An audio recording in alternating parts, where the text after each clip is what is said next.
You're listening to the Everyday Victories Podcast, where we have honest conversations about mental health, everyday challenges, and finding hope, healing, and purpose through faith. All right, this is our first podcast in this Everyday Victories podcast, and I have Karrie Balza here with me. I'm really excited.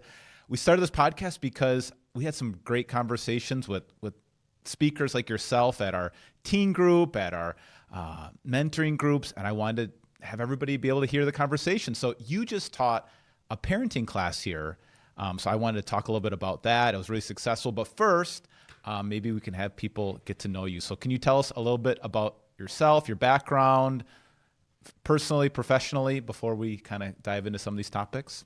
Sure. Well, first of all, thank you for having me. I'm so excited to be here. And my name is Karrie, and I am the owner of the Well-Equipped Family. And my background is in counseling, and I've worked in, over 20 years. So feel kind of old with that, but in lots of different environments with children and families and parents and couples. And I've worked in psychiatric hospitals and residential facilities, and all of that has kind of transformed into this company that I created for called the Well-Equipped Family.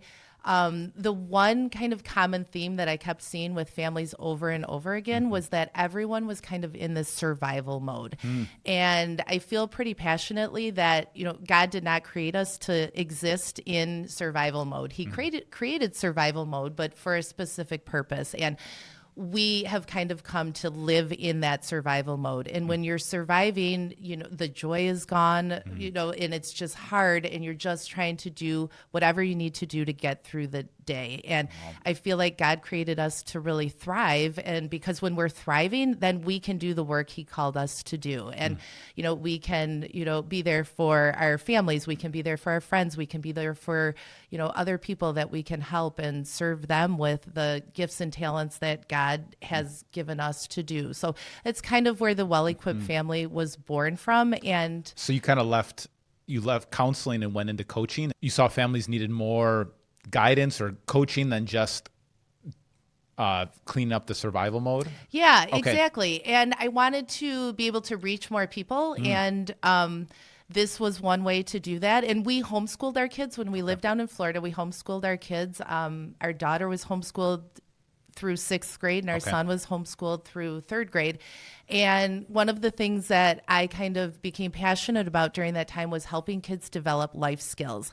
And I think that that's something that we don't focus enough on. And we're such in the day-to-day, and schedules are so busy and hectic that we don't have the time to really develop those really tangible skills that are going to be important for kids to have as they go out into the world and become independent, on their own and living their own lives. And so this was a way to kind of do that. So one of the things that I do is work with families and parents to help them develop these skills within their children, but also working with kids directly and helping them develop that. Okay, well, there's so much there already, but so can you describe to me what the difference is between a family in survival mode and then what you do to get them out of survival mode? Yep, absolutely. So survival mode is waking up and not wanting to get out of bed and just pull the covers over your head. And survival mode is, 5 o'clock at night trying to figure out what you're going to have for dinner. And survival mode is piles and piles of laundry and siblings that are arguing with each other and feeling this level of frustration and not knowing what to do and feeling inferior and feeling like you're not cut out for this job as a parent and not enjoying what you're doing. Okay. I don't know, you're reading my mail sometimes. Your house looks like that. So does mine. Okay, so tell me about what does it look like from going to survival mode of chaos. And I guess one of the reasons I wanted this podcast was, and especially having you on, is bringing both the emotional and spiritual components in all of this, like bringing that to the parents. What does this look like emotionally and spiritually for the parents? What does this look like emotionally and spiritually for the children? So how do you bring a family from survival mode into, thriving or flourishing or in the class you called it From Chaos to Calm, right? Yes, absolutely. From chaos to calm. And I think the big thing is when you're in survival mode, you're constantly reacting to whatever the day is bringing. And when you're thriving and when you're in the calm, your days are intentional. You have systems and routines. I'm a big proponent of systems and routines because when you have those in place, then you're intentional and you can be proactive about your interactions with your children. And then things kind of start to operate like a well-oiled machine, and it all goes hand in hand, right? So when you have these systems and routines in place, your kids are developing the habits and the life skills that they need to be to grow into, independent adults. And things are happening within the household that are systematic. And so mom's not doing everything and mom's not feeling overwhelmed and frazzled because everyone realizes they have a part in the family. And so everyone's doing their own part. And it's all working together. And when that happens, you have more capacity, you have more energy, you're not fighting the same battles on a daily basis. And so when that happens, the joy comes back, the peace comes back, the calm comes back. Yeah. So could you give me an example of maybe one area of life, or do you look at like holistically, or do you focus on, all right, there is a behavior issue right here. How do we fix this behavior issue? So I think it's different for every family. And so part of it is at the beginning, just kind of figuring out what the pain points are for that particular family and then kind of working backwards from there. You mentioned behaviors. Like I think that behaviors are a form of communication. And so when kids act in a certain way, either positively or negatively, they're trying to communicate something. And a lot of times, one of the things I work with families is when it's a negative behavior, helping shift the mindset for parents that it's not that they're just trying to make you crazy. There's something behind the behavior. And a lot of times it's a skill that hasn't been developed in the child yet. And they're frustrated. Exactly. And they don't know how to express that emotion appropriately or, and they get this, sometimes it's like they just get this energy built up inside them and they don't know what to do that. So it comes out in a tantrum or it comes out in aggression towards a sibling or aggression towards a parent and, something like that. So it's looking at the behavior and saying, what is this child still learning that we can help them with that will help ultimately reduce that behavior. And I think when you have that mindset shift as a parent, it makes it a little easier to get through the moment because it's not like, this is not a personal attack on me. Like they are not trying to be my downfall. There's something else going on here. And then you can kind of approach it with a little bit more empathy and then that affects everything, right? It affects the way that you respond to it. It reflects the way that, you discipline or correct or, guide that child to develop that skill. I'm wondering, that thought of taking things personally, like how much of our own story do we bring into parenting where maybe we had this experience of an emotionally reactive parent and we don't want to be like that parent.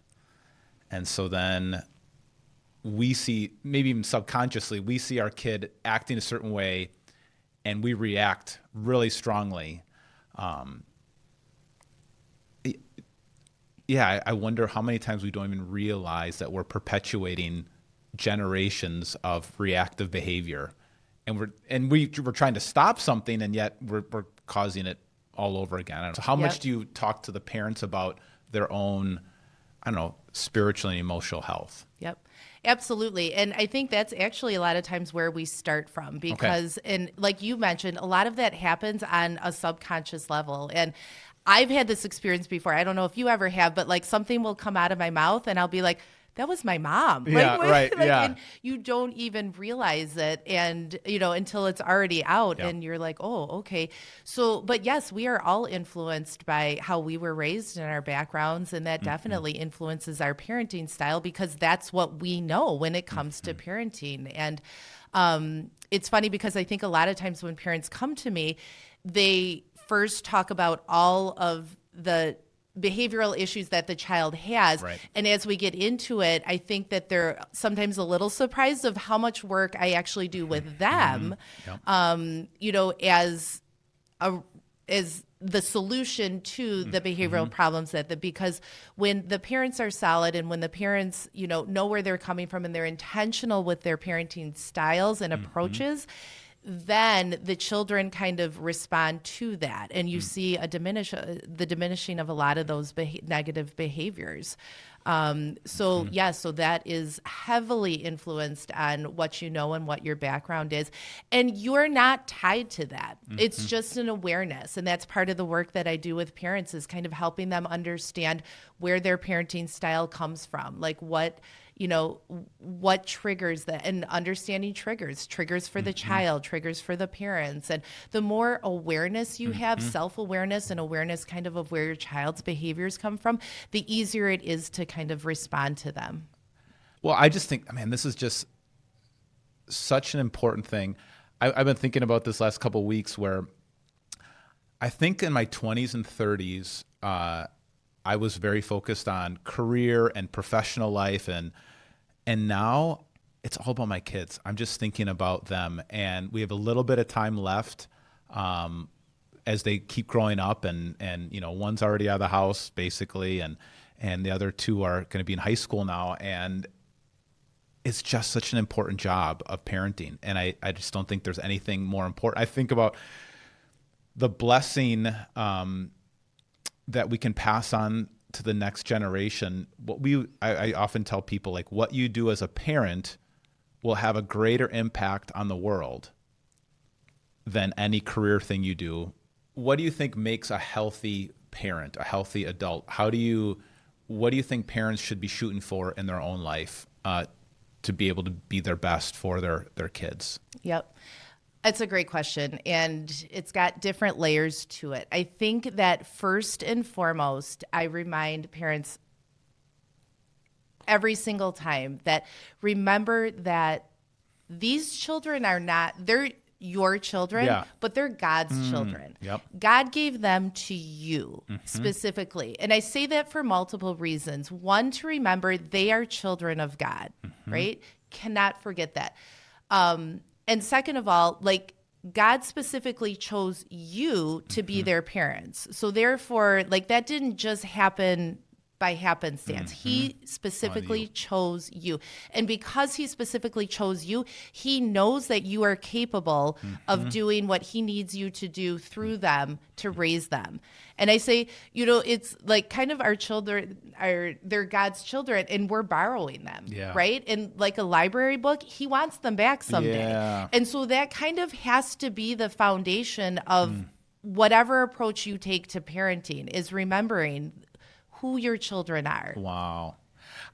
It's funny because I'm preaching on Hannah this weekend, and Hannah makes this plea with God.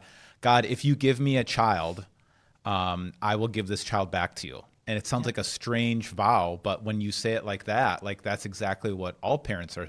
So what is the application? What do you mean by that these are not our children and we need to give them back to God? Yep. So ultimately our goal, and it was so funny. So this is when my husband and I were getting married, we did the pre-marriage counseling.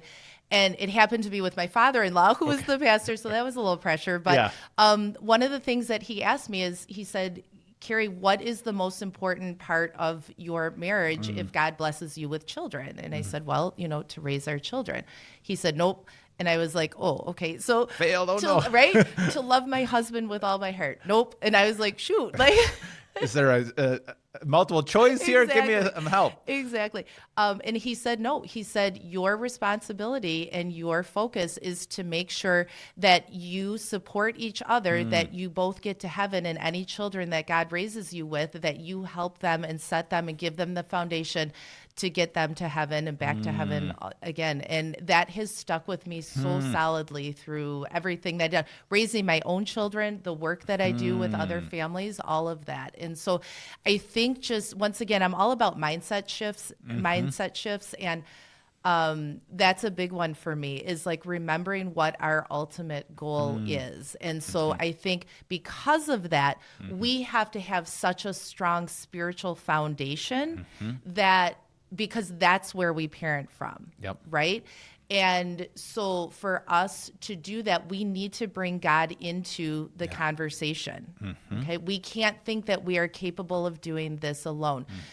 There are so many self-help books, so how to parent this, and that's one of the things that I talk about. There's so much noise today when it comes to everything, but parenting also. If you want to, sleep train a child. There are 100 different philosophies on sleep training a child. And I think that we get muddled in that, and it immobilizes us. And so we just get stuck, right?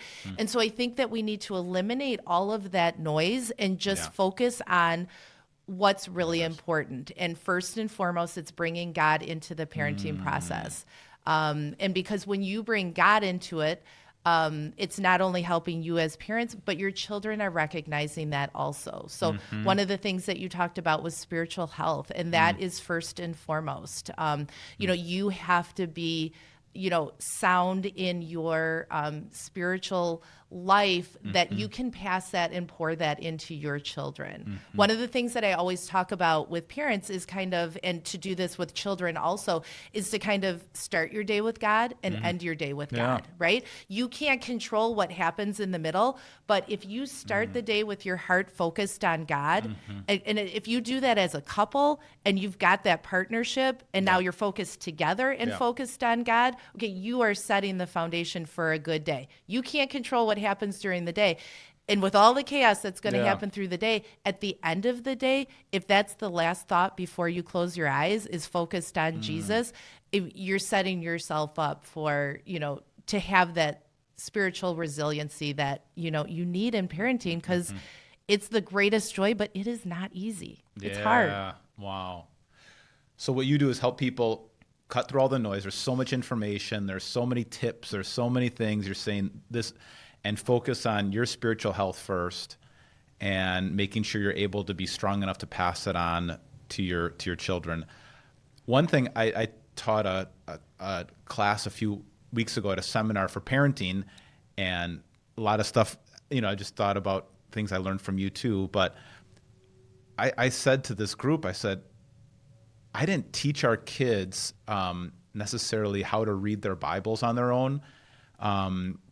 And there's so many things that I've tried to teach them that they don't do.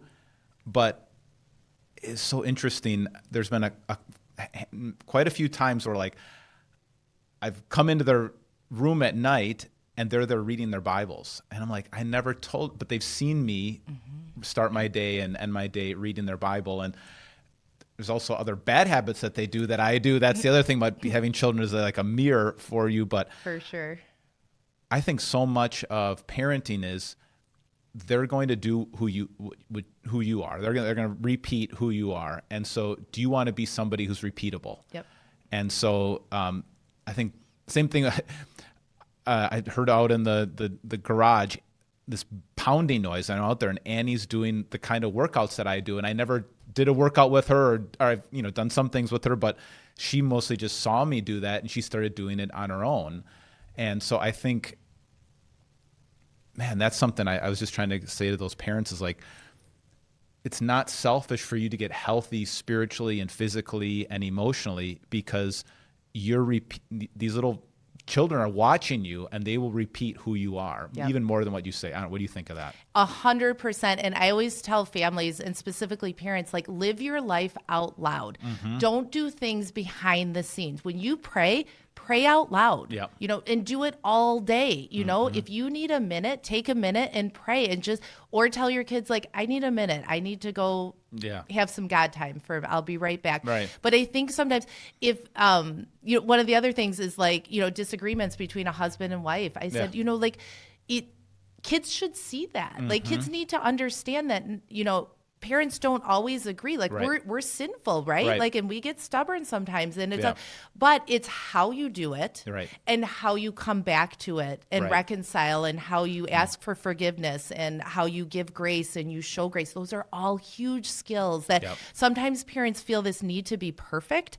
And I think that actually does our children a disservice, because then they think if I'm not perfect, then I'm failing because mom and dad are perfect. And I think it's so important for parents to say, you know what, I don't have the answer to that. Like, let me figure that out, or let me let me ask dad, or let me do some research on that, or, as opposed to trying to put this front that like we have it all together. I think our kids need to see when we don't have it together, we don't have it together, but what we do with that, and especially with spiritual life and doing the, Bible studies, and devotions, in the morning, like let your kids come down to the breakfast table and see, you and your spouse, or you by yourself, like with your Bible open and just reading. I think that's way more powerful, because like when Annie's going to work out and doing those things, it's not because you told her to do it. It's because she has seen it and she has internalized that as this is good and I want this to be a part of my life. Yeah. That is so much more important than you telling her to go outside and go work out. As a pastor, one of the biggest frustrations I have, we just undercut our kids, is go to confirmation classes or go to these things, and then we don't ever show up as a family to worship. I think one of the most dangerous things we can do for our kids spiritually is you need to go get some religion, but they never see it at home or in our own life. And I think that could be even more dangerous sometimes than anything else. Like, I don't really think this is important, but you need some of this, and it's just not going to stick. 100%. What is important to you will be important to your kids. Like, that's what they will see. Yeah. If you don't make time for it, why would we ever think that they would make time for it? And you also said it's the bad habits also, right? Like, sometimes I say, I tell parents, like, our kids, like I said, our kids are smarter than we give them credit for. And if they see hypocrisy in what we're trying to build in them because we're not doing ourselves, they will call us out on that so quickly. And, if we don't want our children to curse, yet we do it freely. Like, how can we expect our children not to do that? So it does take a lot of discipline and responsibility and self-reflection on a parent's part before they try to impose and implement these things in their own kids. I know you've also done a lot of work with habits. I think you've taught on the book Atomic Habits, and you use that in your program. I love the idea of systems. I feel like I don't always do a good job of systems. Writing out what the system's going to be. This is, we have a visible calendar. That's good. We use a Google calendar, family calendar, to try to schedule all of our things and try to have a check-in. And my wife and I have like a morning devotion where we check in.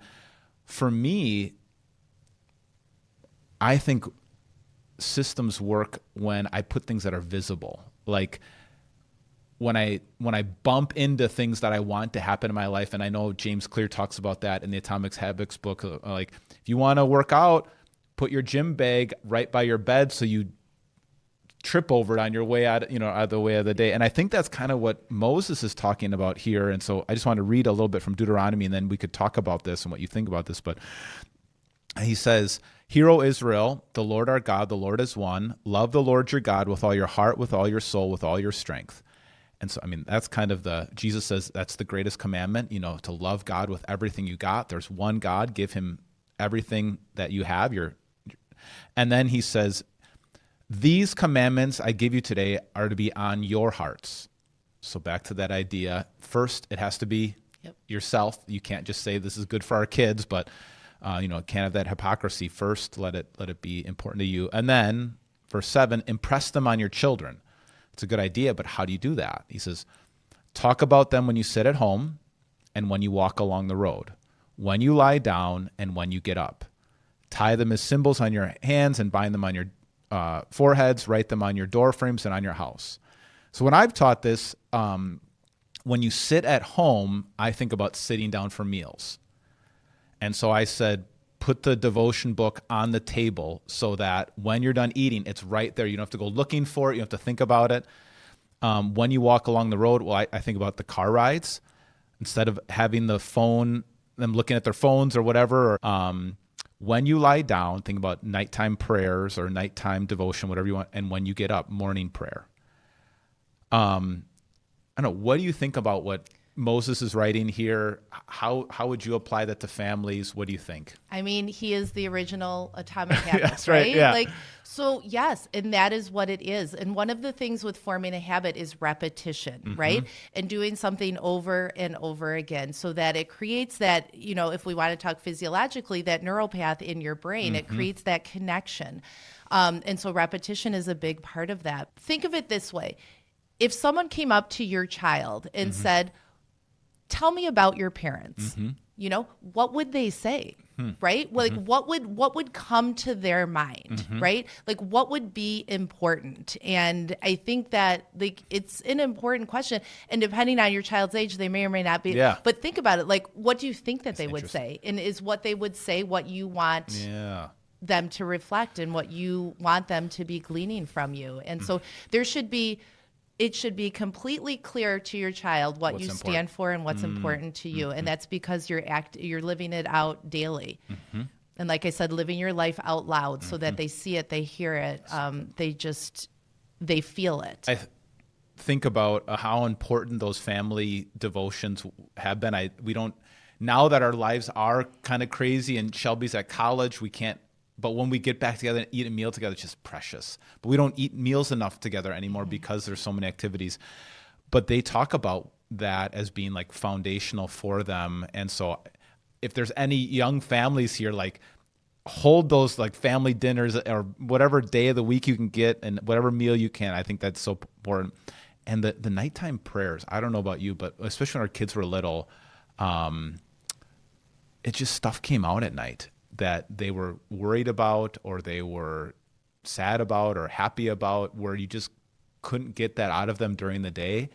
And just, I don't know, make use of those nighttime prayers. Well, in that, the connection piece is so important. Yeah. And that's where we go back to, kids need to first and foremost feel loved, and they need to first and foremost understand God's love for them, and then their parents' love for them and what that looks like and what that feels like on a daily basis. And having those connection, quiet times throughout the day are so critical to just kind of, giving them that foundation and reminding them of those moments, because the day is hard. When everyone leaves for the day, so much happens during the day, good, bad, ugly, and everything in between, that when you come back, you just need that reconnection and that just grounding time with the people that, you care about the most and that care the most about you, and just to kind of like reset yourself. And doing it with devotions, you're resetting yourself and reconnecting yourself to God. Like those bookends at the beginning and end of day, like I talked about, have so much benefits. So many benefits, spiritually, physically, mentally, like all of that. If your last thought is God before you close your eyes, and as soon as you open your eyes is God, like that's a pretty good way to start, right? And end your day. There's probably a lot of like co-regulation too, right? Where you're help regulating each other's emotional life. If you come in and you're all stressed, or you're ending the day, not reconnecting with your kids, they feel that. But like you said, the opposite, if you're able to connect with them, ask them how they're doing, pray with them, have a real meaningful connection, their stress goes down, their sense of calm increases. They really feed off that. Yeah. And it influences the whole household. Yeah, for sure. One of the things that you talked about was just how busy the schedule is, and like doing things in the car, and that's one of the biggest things that I work with parents and families on is looking at your schedule and like clearing everything off the schedule and putting things back onto the schedule, but starting with the highest priorities, right? And so, spending time in God's word, doing devotions, prayer time, things like that, and finding times and putting that on the calendar so that parents know, or that children know, hey, this is important to mom and dad. And that doesn't mean that, you say 5 o'clock every day, we're going to do devotions. But it does mean if there's a baseball game that night that you say, hey, we're going to shift devotion till 8 o'clock tonight. Yep. You don't just drop it. But this is a priority, and teaching kids that. And I think one of the downsides of being so busy and have such packed schedules that we look at things like, car rides as it's like, the kids are strapped in, I can have just some quiet time and, let the kids be on the iPad and I can just be with my thoughts. but that really is, an opportunity to have more connection time. And so part of what I do is building capacity in people's lives so that they do find those opportunities and actually take advantage of them and not just kind of let those go by the wayside. And so making the most of those little moments. Yep. What are your thoughts on phones and kids, and what is this doing to us and our families? Yeah, technology. I spend a lot of time working on that with families also. And I don't like to take an all or nothing approach. Sure. I don't think technology is awful. I think it definitely can be detrimental to a family. But I think that there's a lot of things that you can look at on, social media, YouTube, sure, things like that actually help you grow and develop. I mean, I look at YouTube probably 5 or 6 times a week to figure out, how to fix a leaky toilet and how to do things. So there are ways that, you can take art classes, you can do things like that. 5 to 6 times a week, not 5 to 6 times every half an hour, right? Yeah, exactly. So I think I always describe there's 2 ways that you can use social media and, those kind of things, is that just to consume, and that's just taking it in and just, and it's mindless. And right. It's crazy because the kids have adopted this term doom scrolling. Right. They know it's not good for them, right, yet they continue to do it, and right, they'll call it, what are you doing? Doom scrolling. Right. Like they know it's not good for them. Right. But I do think that there can be positive that you can take from it. But yeah, I mean, this is that noise that I was talking about at the beginning. There is so much influence from the outside telling you what you should wear, how you should look, how you should act, what you should say, how you should handle a breakup, how you should, get back together with like everything, how you should be a mom, how you should be a friend, and for every video that you watch, there's 10 that say that that's awful and wrong and the wrong thing. So to just kind of navigate and shift through that can be very overwhelming. And certainly for our children whose brains haven't fully developed and aren't capable of processing. As adults, we're not capable of processing that amount of information. And it can be very stressful and detrimental to us. But our kids, it's just way too overwhelming. And I think that, so yes, I do feel like there have to be limits on, how and where and why you're watching what you're watching. Intentionally. Yep. I think this kind of goes back to who you are. I've noticed that there was a time where I was looking at way too much on my phone, any dead time, and I saw my kids doing way more. I think one of the things that our kids are not learning is how to have conversation, how to ask questions, how not to just give your status update to people. Absolutely. And from a parenting side, it's hard because if you're in survival mode, you're exhausted. So when you have those free moments, you can't think of how to connect with your child. So you end up just scrolling, they end up scrolling. Yeah. And, I've seen these pictures of, the whole family is sitting together on the couch, but they're all scrolling, doing their own individual thing. And like that, one of the things that I say that, we have such limited free time that we don't do free time well. I think we actually need 2 kinds of free time. Right now, people just find little pockets. Oh, we don't have a game Saturday morning, so we've got a couple. You're so exhausted. Yeah. You don't do anything connection-wise or, as a family. You just, sit and scroll or, right, you just have that time to do it. How I believe is that you have to have that time. That is okay time. Like I said, I don't think that it's awful, but you also have to build in time for connection and growing as a family and together time.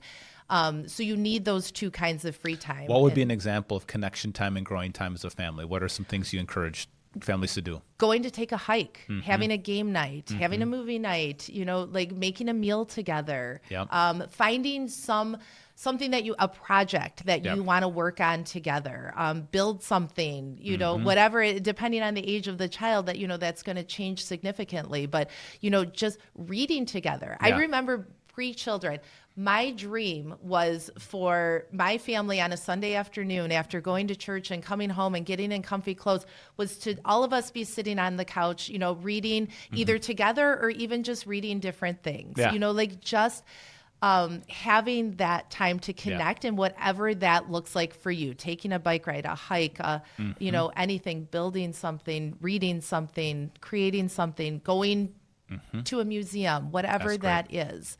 And let the kids be a part of that. Help them come up with that list of things that you can do. So the focus of being healthy yourself emotionally and spiritually and physically, and realizing that your children are not yours, you're borrowing them, and you're stewarding this gift, and God chose you to be their parent. Then we talked about active physical things you can do, putting a devotional book on a table, actively maybe even putting a book in the car and having them read as you're going, so you can have some open discussions as morning time for prayer and evening time. Once you're getting more and more healthy yourself and you're starting to practice these things, how do you then create a healthy system? What would that look like where you're not having laundry everywhere? Does that happen as you're not as reactive and you're able to now speak in a way that's more directing your kids to join in the work of taking care of the house, and hey, we need to do this all together? And what does that look like to now have a house that is more calm and not so chaotic in survival mode? Yeah. So once you kind of get that kind of piece established to some extent, and that and a lot of times this work happens when the piece is not established yet. And that's, but what you do is you just kind of have to remove yourself from the situation, okay, so that you're not reacting to the day-to-day. You pull yourself out of that and kind of see the big picture, okay? And then you're looking at it from there, okay? And you look at what the pain points are, okay? Loads of laundry, dirty house, like whatever, homework not getting finished. You look at all of those and figure out what needs to be done to, fix that. And you put a system in place. And for me, having those conversations with the kids of once again, our kids are smarter than we give them credit for. They're also more capable than we give them credit for. 2-year-olds are able to start doing chores. And by a chore, that means taking their plastic plate and walking it to the sink, doing little things like that. Especially moms, I think we have this thing that as moms, we should be taking care of this for our children. And it's almost backwards. We almost have this guilt that if our children participate, that we're not doing our job enough. And that's where that mindset shift comes in again of no, our goal is to help our children become independent. Yes. How do they become that? They practice these skills. Yep. The earlier they start practicing these skills, the easier it is for it to become just natural and a part of who they are, as an individual, so they don't think about it. Make your bed. And guess what? A 3-year-old making their bed is going to look a lot different than a teenager making their bed. Sometimes. But, it's a good point. Good point. But I always say, and a 3-year-old is going to take the sheet and they're just going to kind of throw it over. But that's effort right there. And that is starting to put those habits in place. So by the time they're a teenager, they don't even think about, should I make my bed when I get out? It's just a part of who they are, just like, walking is a part of who they are. We live in a very instant gratification society. So we want things immediately. We live in a world of, if you want something, Amazon now a lot of times will bring it to you that same day or at 4:00 in the morning. That's right. But so you have that. You can binge watch an entire series over a weekend. You want food, you don't even have to leave your couch. Someone will bring food to your door. So that instant gratification is the same when we have a problem, we want it fixed instantly. And the problem with that is that you try to tackle too much at one time. Yeah. And so you have, you try to tackle, the entire thing, and it might be okay for a couple days, but that's not sustainable, right? You can't completely turn your life upside down, for a long time. You can do it for very short term, but then what happens, and then you just give up. And so then you're not, whereas opposed to what I always say is you take these micro changes, okay, which are not intimidating, not overwhelming, so easy to do. Parents are like, this is kind of dumb, right? But you do it, and you do it consistently. And then when you've got that one down, you add another one on top of that. And yes, it's, it's the tortoise and the hare, you're going to get there. and it's going to be sustainable over time. So, but that's a really hard one for people to adopt because they want to change and they want it immediately. And so just recognizing that it took a long time to get to this place, it'll take some time to get out, but when you get out on the back end, you don't have to worry like this is fleeting or this is going to go away. So give yourself some grace to just take one step at a time. I know for me, any kind of lasting change we've seen with our kids, our family, any of those things, it's never been a big change. It's always been a little thing that all of a sudden a year later, you're like, oh, I guess we are different. We did this little thing. So that's really good. And I hope that's a message of hope, right? Like, and that's the joy of what I get to do is share that, is that what we do and the changes that we come up with together with the parents that I work with, it's not hard, right? It's easy. It's just tiny things. So, take the overwhelm away, take the, and let's just take one step, one foot in front of the other. Yep. And that goes back to the whole social media. You are running your own race. And that goes back to the fact that God chose you to be your children's parents. He didn't choose anyone else. That did not just happen. And so take heart in that. Know that God, knows that you're capable of what your children need. So eliminating that guilt, eliminating that fear that I'm not enough, I can't do what they need me to do, I'm not cut out for this. Nope. You can just eliminate that, and we can take easy steps to get you where you need to get. That's good. Well, we could probably keep talking forever. There's so much here, but how can people get a hold of you and learn more about you? We're so thankful for the work that you've done here at Victory with our teens, with our parents. You've been a huge blessing now with this podcast. How can people continue to stay in contact with you? Absolutely. Once again, thank you for this opportunity. I loved talking to you. I loved our workshop that we did. So my website is thewellaequippedfamily.com. So there's a bunch of resources on there. There's a bunch of YouTube videos with some quick wins that families can have. And on there, you can also sign up for my weekly newsletter that has just different tools and resources for families. And if you would like extra help, there's, I do a lot of one-on-one coaching with children, parents, and families, and at all different levels. And so you can just reach out to me at Karrie@thewellaequippedfamily.com. One of the things that we talked about was, taking moments like in the car or after dinner to have connection times with kids. And I have a book, The 52 Weeks of Life Skills for Families, and it's just written exactly like we talked about. It's super easy, broken down into just daily questions, so parents don't have to think about how do I want to tackle this topic? It takes 52 different life skills that children and us as adults really need to have to, do the work that God calls us to do. And so this breaks it down on a daily basis and just is a great opportunity to generate conversation and discussion. It's a great book. Thank you. I have that. So we'll put all those resources in the show notes. And thank you so much, Karrie. This was awesome. This was wonderful. Thank you so much.